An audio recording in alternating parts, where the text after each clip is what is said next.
Hey guys, welcome to my channel, Run Free and Strong. I'm Reto. I hope you're having a great day. Today, I'd like to talk about 2021. That's right, 2021. Most of us are winding down our 2020 seasons, and some of us have a few races left, but it's never too early to start thinking about next year. And in this video, I'd like to cover my goals, my races, and my training plan for 2021. Just a quick announcement before we dive into 2021. Starting this week, I will be uploading content 3 times a week, Monday, Wednesday, and Friday. Hopefully you'll find something useful. Always welcome feedback, and let's see how it goes. So this video will be in 3 sections. First, I'd like to share my goals and how I approach the goals and the whys behind the goals. Second, I'd like to talk about my races for next year, and again, how I selected those races and the whys behind them. And last but not least, my 2021 training plan that should enable me, hopefully, keep fingers crossed, to achieve those goals. If you've been following me, you know that I ran the Yeti 100 at the end of September. Didn't go well. I DNF'd at mile 71 due to a hip injury. The recovery is coming along really well. I'm 5 weeks into my recovery. I had signed up for a couple more races before the end of the year. One was a 10K local mountain race, in quotes. Unfortunately, that got canceled just this past week, so that's off the schedule. And the second one was a virtual Yeti 100 mile challenge that I need to complete before the end of the year. And assuming my recovery continues, I should be good to go towards the end of November or early December and give it another shot.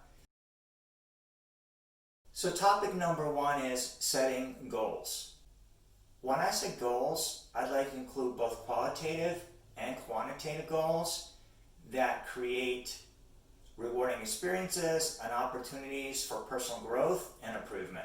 To set goals, a useful place to start is to reflect on past experiences, particularly what has worked and what has not worked, and what we learned from it and what we need to do to get better.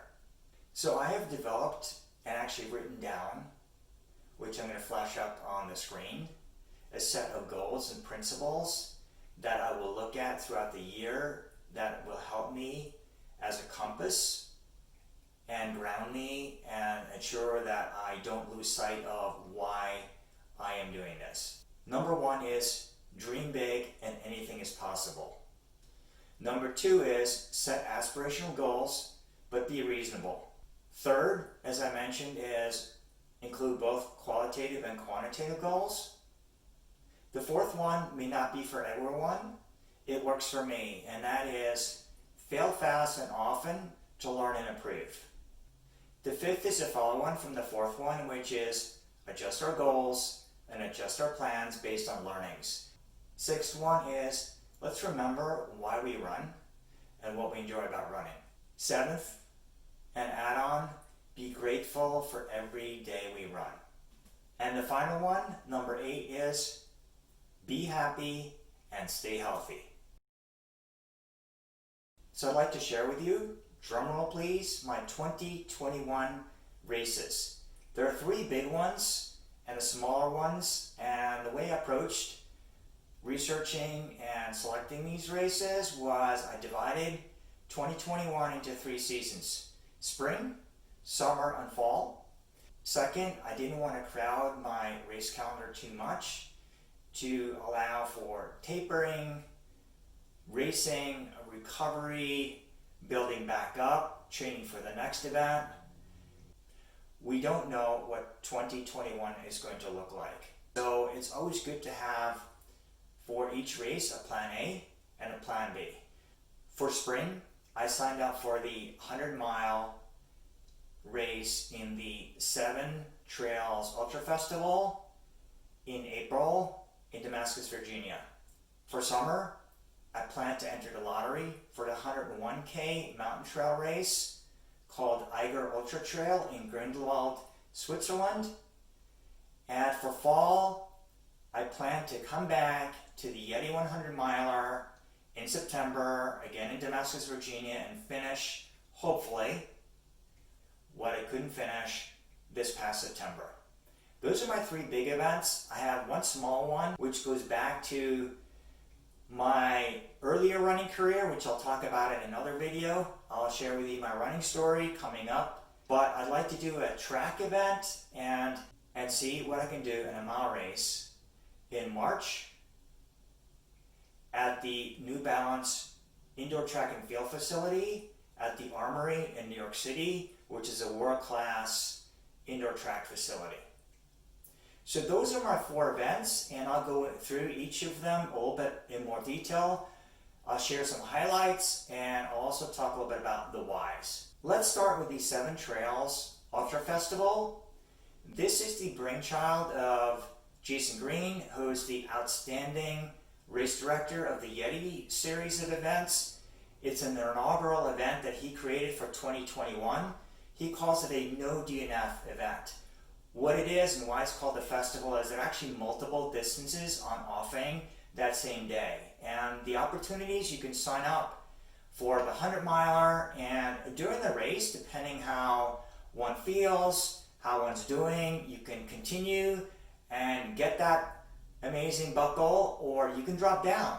And the distances from long to short are 100 miles, 100K, 50 miles, 50K, and as short as 25K. It's a great opportunity to participate in a Jason Green and Damascus, Virginia supported and organized event. So why did I pick the Ultra Trail Festival? I signed up for a 100 miler. I'd like to do a 100 miler in-person event. And for me, the opportunity is to go for it.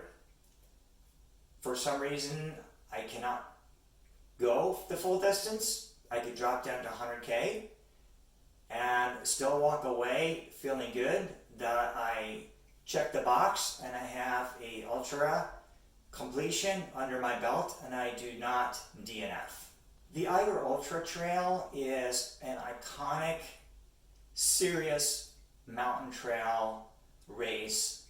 It has over a distance of 101K, 6,700 meters of vert, which is about 22,000 feet, which is comparable to a Western States, a Leadville, a Hard Rock, or any other serious mountain trail race of that caliber. For me, there's more to it. It's a little bit emotional.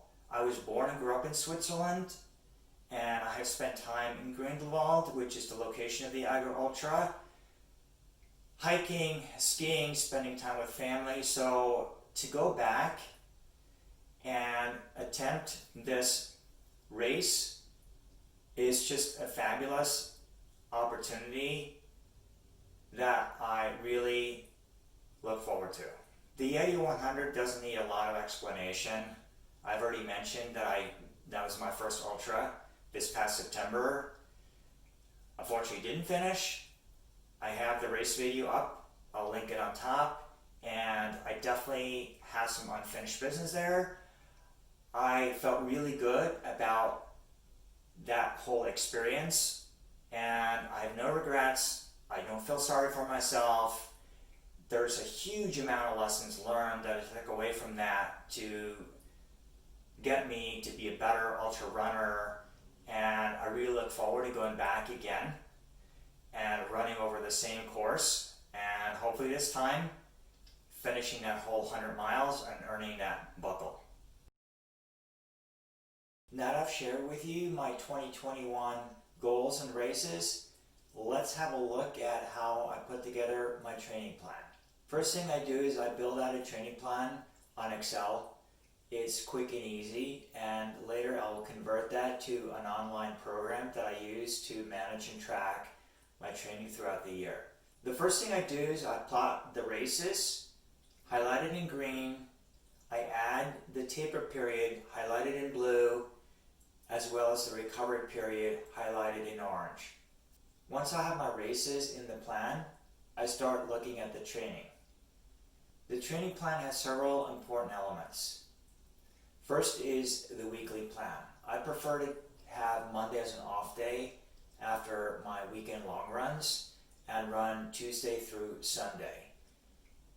The week is usually broken up into a midweek workout, which can be a tempo run, a fartlek run, intervals on the track, normally at lactate threshold levels, and then the long run on the weekend, either a Sunday long run or a back-to-back Saturday and Sunday long run.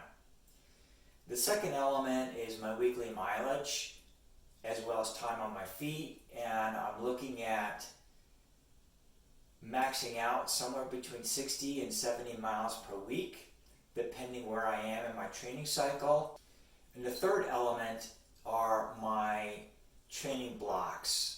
And I look at things on a 4-week basis with normally 3 weeks of higher mileage, week 1 and 2 pretty high, week 3 maxing out, and then week 4 dropping back down to a lower level, so that it gives me an opportunity to kind of build up for 3 weeks and then have a recovery week in there as well. My 2021 plan has me running about 3,000 miles for the year, which sounds like a lot. The plan is a stake in the ground, and as I said, I will probably adjust it throughout the year depending on races, weather conditions, injuries, other things going on. I will upload a version of my Excel training plan to Google Drive and put the link to that plan in the video description below if you're interested in having a look at it, and feel free to download it and modify it for your own use. I really appreciate it if you give this video a thumbs up. Please leave a comment below. What are your race plans for next year? What are your goals? What are you really getting excited about? Do you have any races left in the last 2 months, November and December of this year? And if you haven't already done so, please consider subscribing to follow my journey. As I mentioned, there's going to be some great content coming up. I'll be dropping 3 videos a week, Monday, Wednesday, Friday coming up, and hopefully you'll find something useful. Thank you so much.